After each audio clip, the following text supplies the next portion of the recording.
তো বন্ধুরা, পুজো দিতে চলে এসেছি। তোমরা কে কে উপোস করেছো এই শ্রাবণ মাসের সোমবার? এই দেখো আমাদের ভোলানাথকে আমাদের জল ঢালা হয়ে গেল। বলো কেমন লাগছে আমাদের ভোলানাথকে?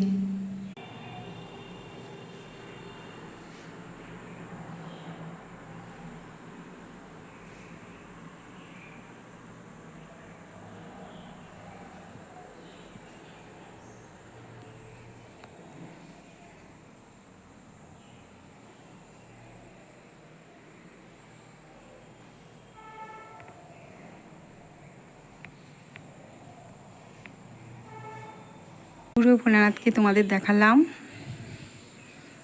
বলো কেমন লাগছে ভোলানাথকে আজকে? যারা যারা উপোস করেছো বা উপোস করোনি, একবার ভোলানাথকে নমস্কার করে নাও। এই ভিডিওটা যারা দেখছো একটা লাইক দিয়ে চলে যাও।